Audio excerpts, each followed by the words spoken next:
Lila, chapter 16 of Sri Chaitanya Charitamrita, text number 1 and 2. This chapter is entitled The Pastimes of the Lord in His Childhood and Youth. Srila Krishnadas Kaviraj Goswami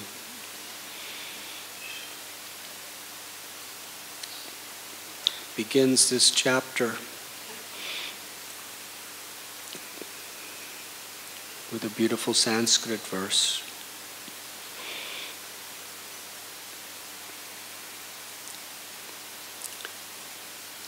Such great personalities as Kaviraj Goswami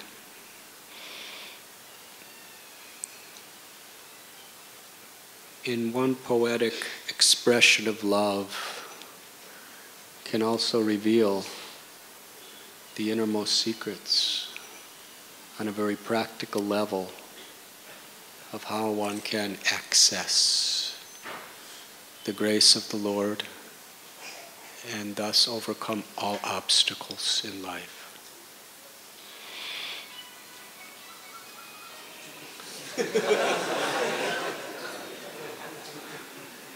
As long as it's not coming from Gorgopal, it's...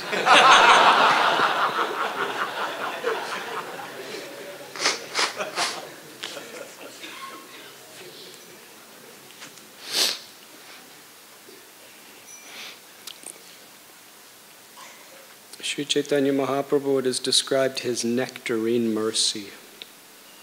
It flows like a great river, inundating the entire universe. Just as a river flows downstream, Lord Chaitanya especially extends himself to the fallen. This analogy of a river is very powerful.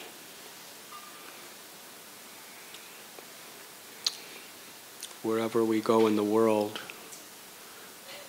we find there are great and famous rivers that have been there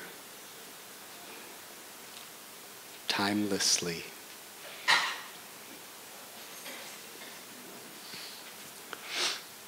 In India,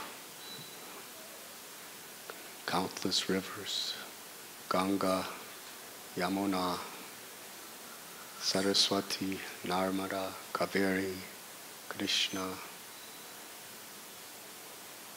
Godavari, Krishna Venva, and so many others. The Vara, the Nasi, Varanasi is two rivers coming together. In Europe, there is the Rhine, the Thames, the Danube, so many songs about all of them. In America, there's the Mississippi River. I still remember in school how to spell it, Mississippi.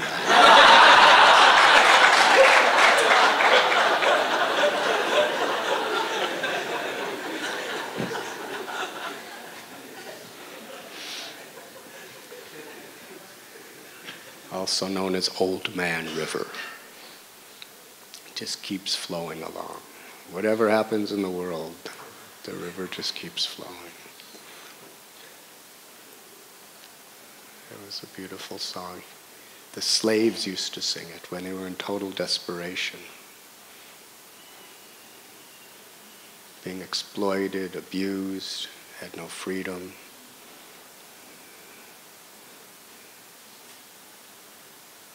It said, the Old Man River, he must know something, because he don't say anything.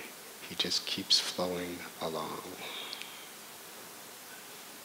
And then there's the Ohio River, there's the Missouri River, so many rivers. The Colorado River. That's where Jai Gauranga Prabhu lives, somewhere around there, I think.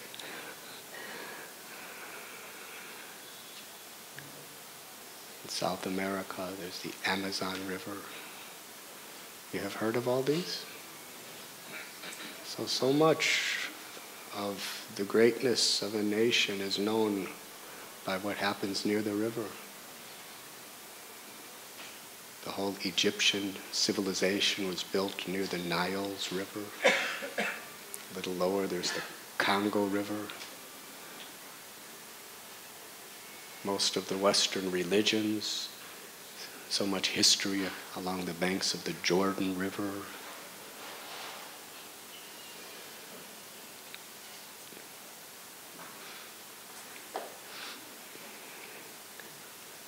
Last night, we were up till quite late just looking at the moon, the full moon.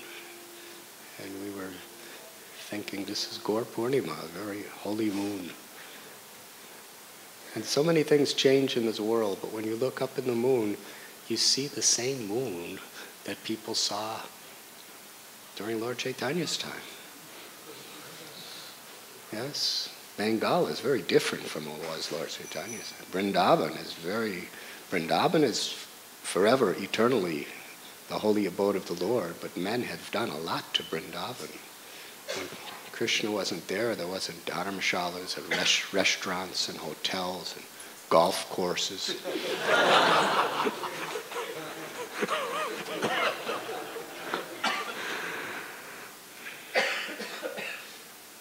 So with Bombay, when I first came to Bombay, it was nothing like this. Very different city.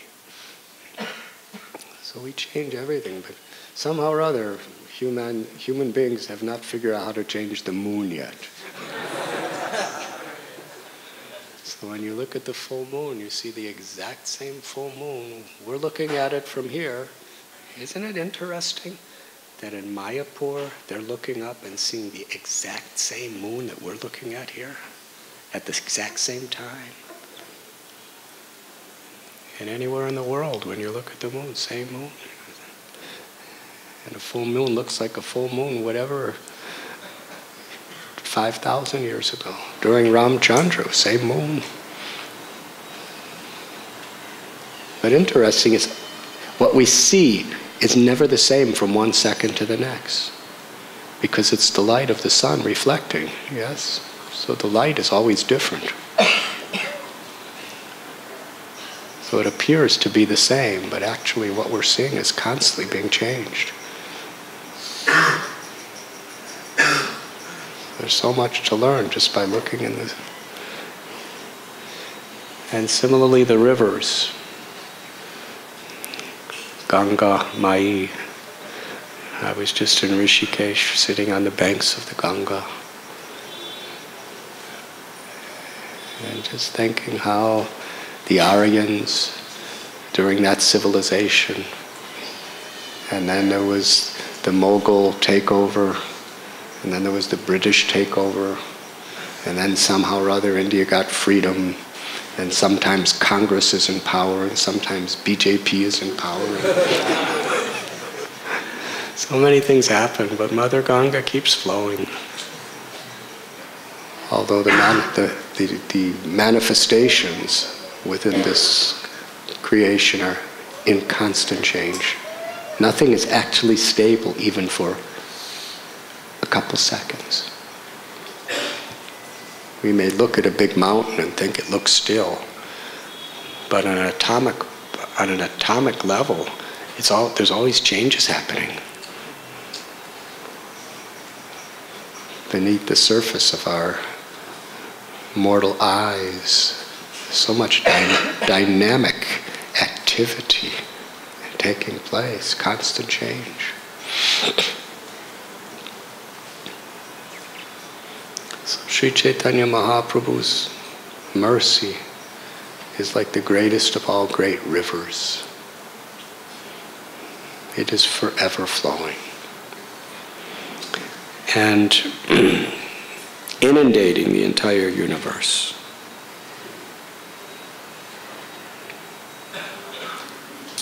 Still, yeyatamam prapadyante tam stataiva bhajamyaham.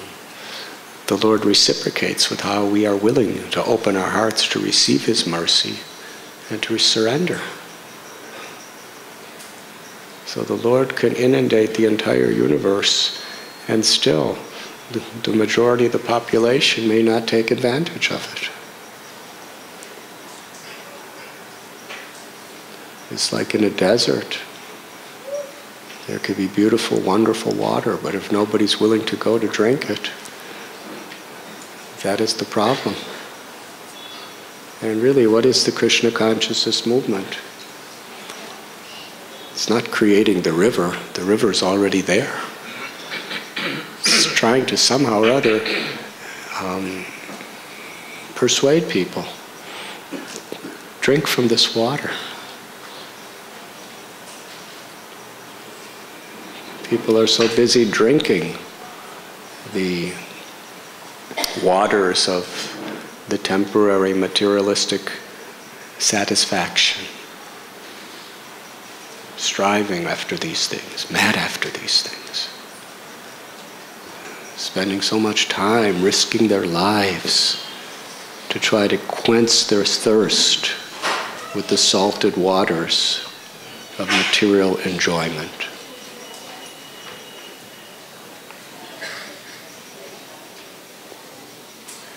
So we can't take any credit. We're not creating any rivers. Lord Chaitanya is already inundating the world with the river. But through knowledge and through our examples, we have a chance of helping Srila Prabhupada and the great acharyas to just convince people this salty water that you're giving your lives to try to find, it's not what really makes you happy. Here is the river. Here is the Lord's mercy that has descended into this world. Just like a river, many, they begin in very high places. The Ganga begins in Gomukh, above Gangotri. Yamuna begins at Yamunotri, high in the Himalayas. The Godavari begins at, I believe, Brahmagiri in Nasik. You have to climb a high mountain to get to that. And they naturally flow down toward the sea. And the sea is like the level. When we evaluate how high something is, from a geological perspective, we say so much meters above sea level. So the sea level is like the bottom place. And earth, mountains, whatever it may be, cities, civilizations are built, different levels above that sea level. And these great rivers, they are always flowing to the sea, always flowing to that lowest place, naturally. And in a similar way, this is a universal principle. In the Bible, Jesus says, "The meek shall inherit the earth. Blessed are the humble in spirit, for those are the kingdom of God." Theirs is the kingdom of God.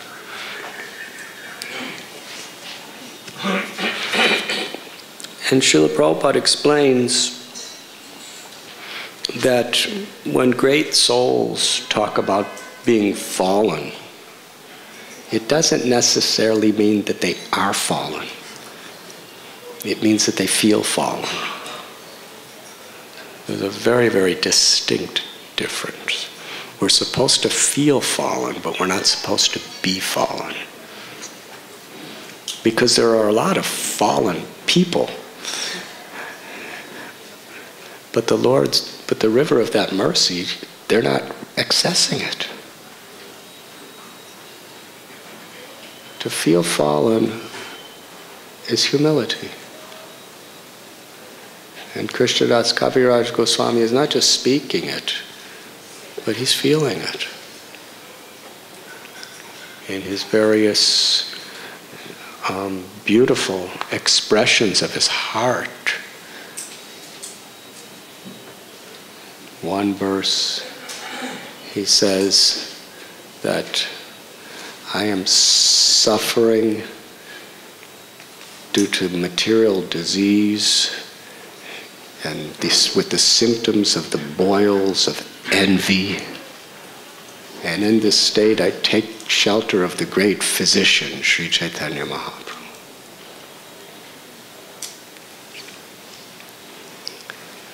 How many of you have had boils? Raise your hand high, please. Were they quite painful? Raise your hand if the boils were very painful. Very nice. Huh?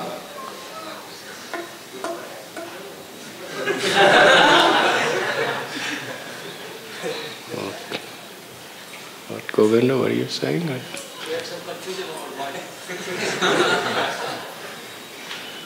Boils is when you have in your skin pus and swelling and very much pressure. Anyways, when you have a boil, if you really have a bad boil, it just gets more and more and more painful until it breaks open and all the pus comes out. As long as the pus is in there. And the worst thing is if the pus doesn't come out. If it goes in instead of out, there's a certain technical word for that, and then your whole system becomes totally toxic. I've had that too. You get fevers and everything. And sometimes they even, they may have to amputate your limb if your boil goes in, the pus goes in. But you're just waiting for it to come out. It's painful, painful. And even though pus is so ugly, it's really disgusting. It's thick and it's gooey and it's green.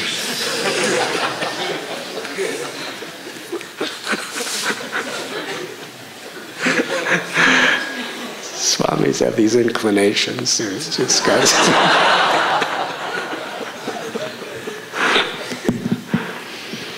But still, it's like a celebration when it starts coming out.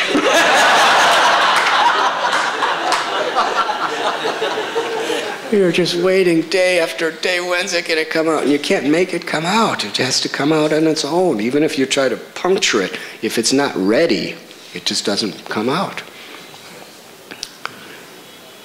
Sometimes a week, pain, when would it come? And then it comes.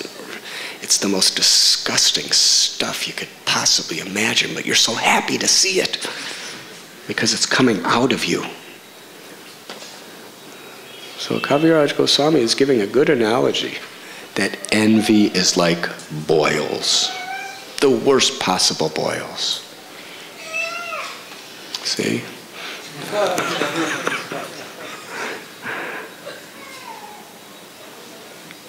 And they cause so much pain to the mind, so much pain to the heart. In fact, Srila Prabhupada explains that the basic principle of material existence is envy.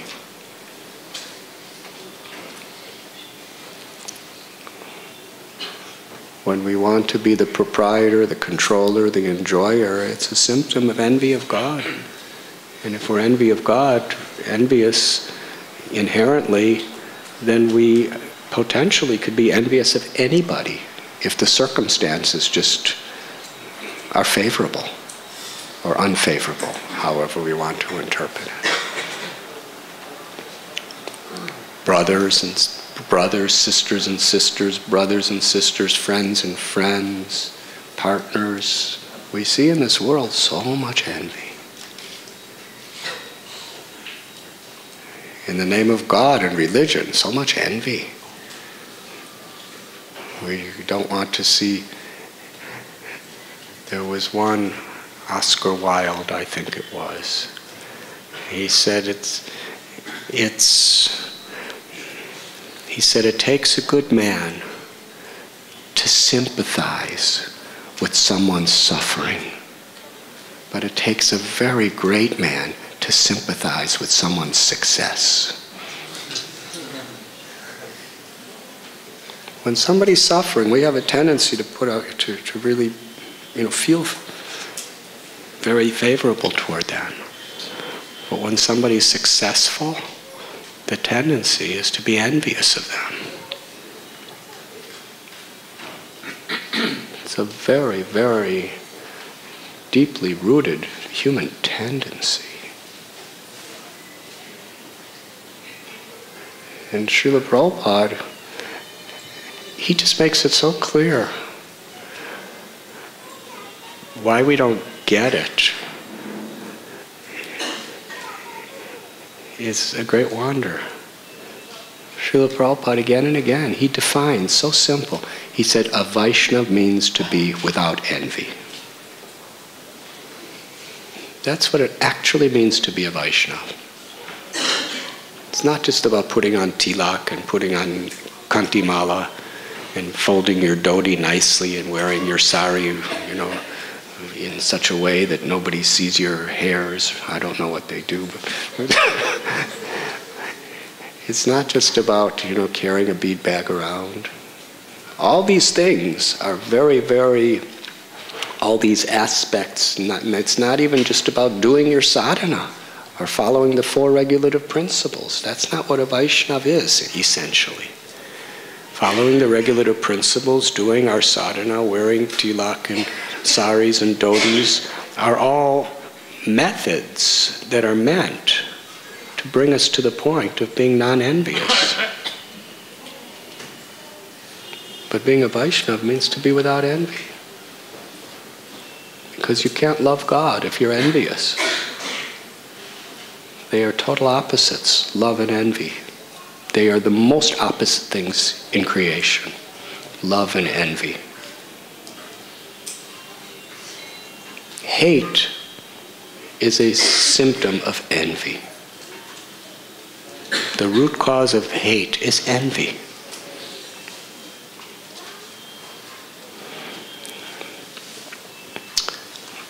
So Kaviraj Goswami is explaining envy is like boils. They are the source of so much emotional, mental pain for the heart.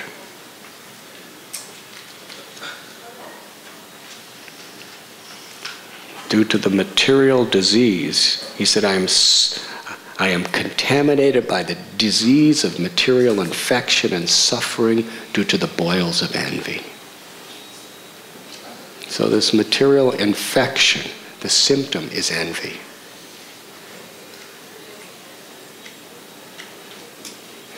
And when we actually take to spiritual life, sometimes what happens is we puncture that boil and the pus starts coming out. The pus, which is the cause of the envy, starts coming out. And it looks really ugly. But if we don't like it, or we think, well, let me just keep it inside so I don't see it, then it only exacerbates the disease. So sometimes devotees, after taking to sadhana bhakti, they feel more contaminated than they ever were before. It's not that you're actually becoming more contaminated. It's that the pus is coming out and it doesn't look nice. We have to just we just have to let it flow and keep performing our sadhana with good character. But interesting, it's because Kaviraj Goswami is feeling himself to be in such a state that he's sincerely, urgently taking shelter of the great physician, Sri Chaitanya Mahaprabhu. If you feel you're well and healthy, do you take shelter of a doctor? Dwarkadish Prabhu? How many patients do you have that really take shelter of you, that feel themselves to be very perfect health? 0. But when somebody really feels helpless and they can't do it on their own, then they really take shelter, do they not? humbling.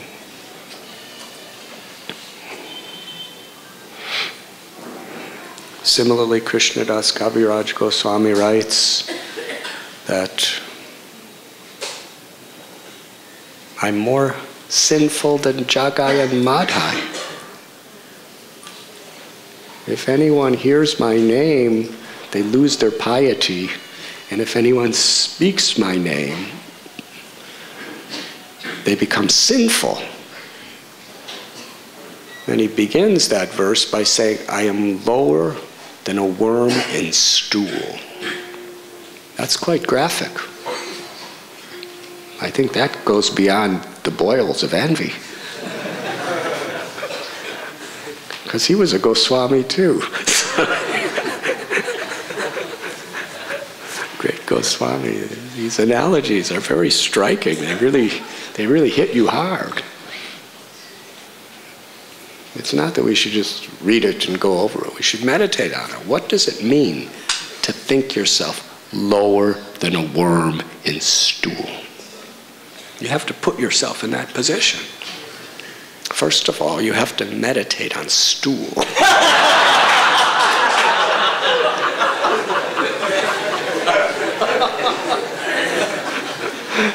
This is a meditation. There's all sorts of yogic meditations that the teacher guides you through. I'm not going to do it in front of the deities too extensively, but a little I will. There it is, stool. I mean, not some plastic stool, real stool. Its texture, its flavor, its fragrance. I mean, you have to really imagine it. And then you are in this body of a little worm. You don't have legs. You don't have arms. You just kind of slither around. And practically anything you do, it go, because the way you're slithering around, you go face first, right?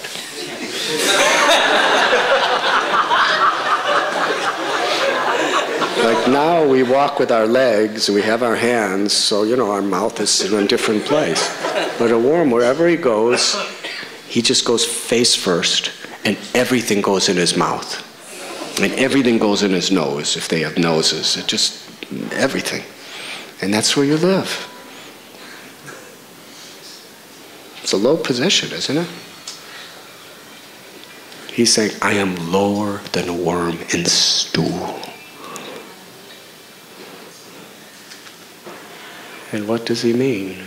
The stool of envy, the stool of lust, the stool of anger, the stool of arrogance, the stool of all these materialistic qualities. The stool of attachment to so many things that just aggravate our material condition. He's seeing that as stool. And just crawling around, eating it all, smelling it all, drinking it all.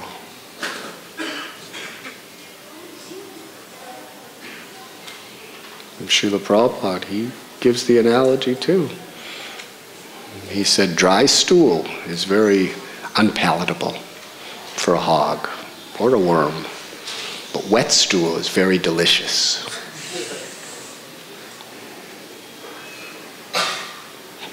That's the taste that they have developed.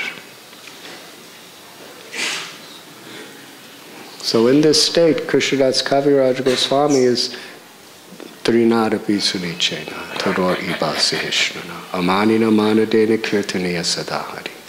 In that state, you just don't make aparads, you don't make offenses. Because actual aparads, there's minor aparads, and then there's serious aparads, offenses. A minor aparad is you accidentally touch a devotee with your toe. And you just, oh, I'm sorry. Or you may step over a person during class. We should try to avoid them because it's very important to attune our consciousness to be aware of being respectful. But real offenses is when we actually try to hurt someone due to envy or due to arrogance. That is serious. That Krishna cannot tolerate. If we speak words or perform actions to try to impede a person's progress in life due to arrogance or envy, that is called the mad elephant offense. And the scriptures explain so much of the suffering that people go through are due to past offenses. And so much of what devotees have to go through is due to offenses. And the offense is considered, offense to a Vaishnava is considered a mad elephant offense.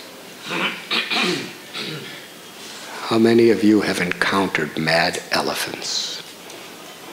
I was just in Rishikesh, and it's interesting, driving down from Dehradun to Rishikesh through the forest. Every couple hundred meters practically, or within every kilometer, I would say, there are big signs, amazing signs. And some of them are different, some of them, they have this gigantic photograph of a male elephant with massive tusks pushing over a car, the way a child pushes over a mango seed. That's what it looks like. A car full of people looks like a little matchbox compared to this elephant. And he's standing over it, pushing it over. And it says, beware of wild elephants. Everywhere, because so many people get hurt. Cars get crushed, people get killed. And as we're driving, the person driving, I said, do you see, because you drive this road many times, do you see wild elephants? He says, oh yes, so many times. I said, well, has any ever attacked your car? He said, no. I said, what would you do if he did? He just looked at me like, I hope they don't. Because there's nothing you can do. If they block your car, because they stand in front of it, and they block the road, and what are you going to do? You know, you start backing up, he'll just, they just step on it, knock it over, throw it down a cliff. So I was wondering why they're having all these signs, because what are you going to do about it?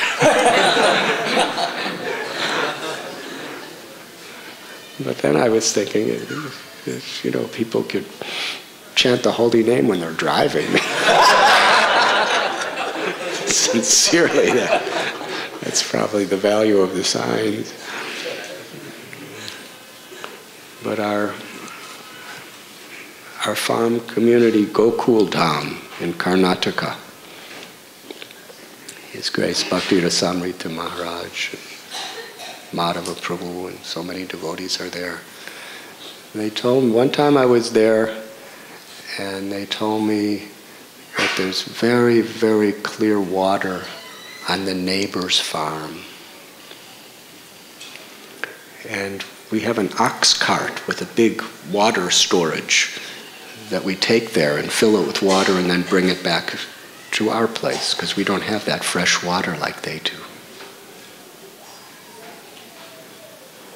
So at a certain point, the neighbor would not allow us to bring the ox with the big water tank. We'd have to just go there with buckets by foot, because he had a rice crop growing. And this time of the year, he wouldn't allow, because it would interfere with his growing of rice or something. So then I saw our devotees were going with the ox cart. I said, this is the time of the year, how is that? He said, because the rice crop of our neighbor was totally destroyed by an elephant. Now I'm getting to the point of the story, so be a little patient. One elephant, massive male elephant. The difficult thing is, because they're endangered species, if you kill an elephant, you have to spend years in jail. The elephant can do anything to you, but you can do nothing to the elephant. You could try to keep the elephant out, but how do you keep an elephant out? Of your rice crop, you have to spend crores of rupees building giant walls this thick. Otherwise, you put barbed wire fence or a metal fence, the elephant just throws it away or just runs through it. There's nothing you can do. So the elephant, and they eat huge amounts of food. It's like Hastinapur, the city of elephants. In days of history, the great kings, it's a sign of great wealth that you could maintain a lot of elephants because they eat so much. They can eat, 100 kilos. So anyways, this elephant was just eating all the rice just when it's just about to be ready to harvest, just eats and eats and eats and eats and eats and eats and eats, just massive amounts, just pulling it right out of the ground. And then when he's totally overeaten, whole quantities of your rice crop, then he lays on his left side.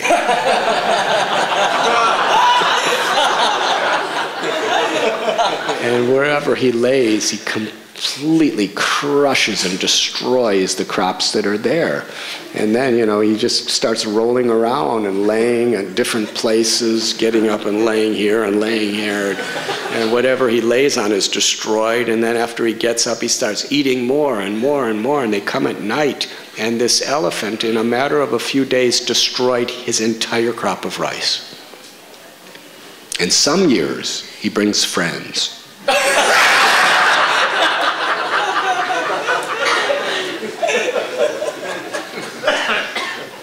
So they told me that a little boy, about 8 years old, was walking, and he saw the elephant, and the elephant looked at him, and the little boy got scared, and he went, he screamed and started running away.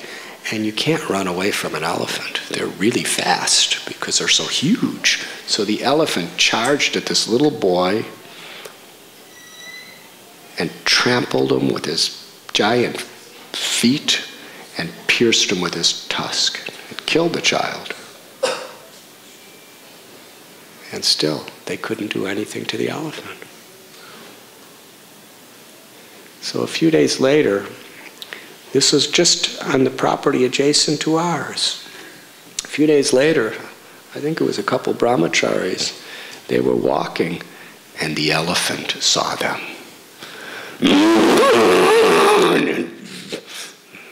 The elephant charged at them in anger. He's a mad elephant. There's a time when these elephants, something starts exuding out of them and they become completely insanely mad and violent. In fact, years ago I went to the Columbus Zoo in Columbus, Ohio, and there was panthers and leopards and tigers and lions and cobras and vipers and snakes. And I asked, what is the most dangerous animal for the keepers here? And they said, the elephants, specifically the male elephants. Because you actually have to go in and take care of them. And when this stuff starts exuding out of them and they go into this mad state, it could happen at any time. He said, it's common that they kill the person who's trying to take care of them. And they're very, extremely strong. I saw at Guruvayur an elephant a male elephant, wrap his trunk around a tree and uproot it and throw it. So this male elephant is mad, and he's charging at these brahmacharis. And they're running as fast as they can, but the elephant is galloping behind them. And he's catching up speed really fast with the intent to trample them and stab them and just mutilate them. Very angry. He's screaming, and they're running and running, and they understood there's no way that they could get away from the elephant. And one of the brahmacharis, remember, he was brought up in a village, and somebody taught him when he was a child that if you're chased by a mad elephant, what you have to do? You have to find a hill and run downhill. It's the only hope. You can't fight. Can't pick up a stick and say, hut, hut.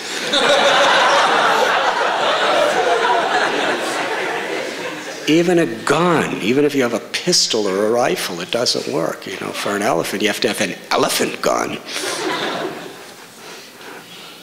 It's very difficult. Isn't it interesting? He learned this when he was a little boy, completely forgot about it. Only when he was in total desperation, he was praying to Krishna for shelter. He remembered this little lesson. It's interesting because it's like the elephant, Gajendra.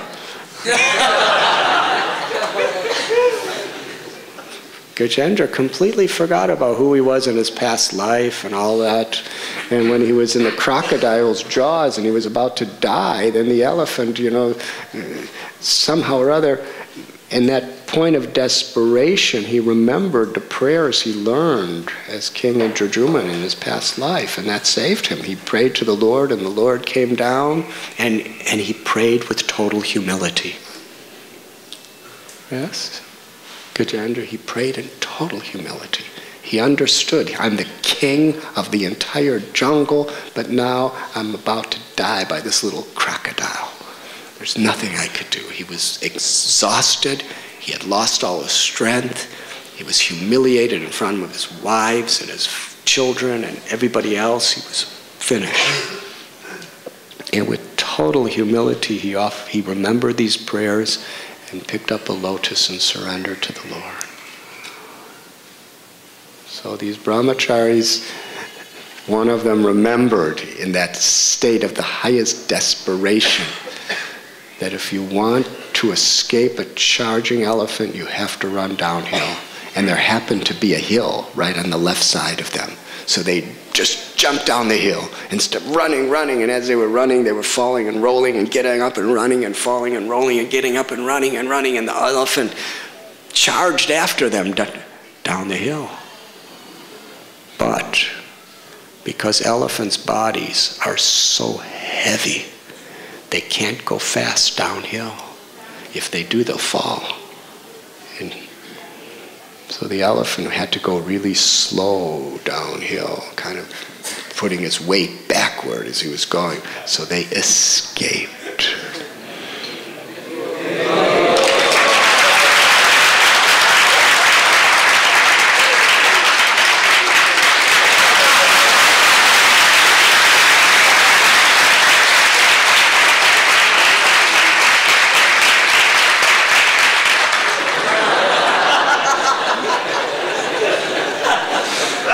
Thank you, thank you.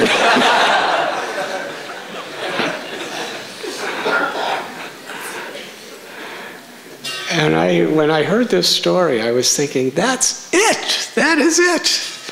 That's the philosophy of bhakti. That's what this verse is talking about. If we want to escape the mad elephant of Vaishnava aparad, there's only one way to do it. We can't be on this, we can't try to outrun it. We try to overcome it. The only thing that works is we have to humble ourselves to take a very low position. When we humble ourselves to take a low position, we are protected from the mad elephant of aparad, of offenses. You don't make offenses when you're humble. And whatever offenses you've made, we can actually overcome the reactions out of if we take a humble position. Just like Jagai and Madai, they offended Nityananda Prabhu in their arrogance. And they offended so many others.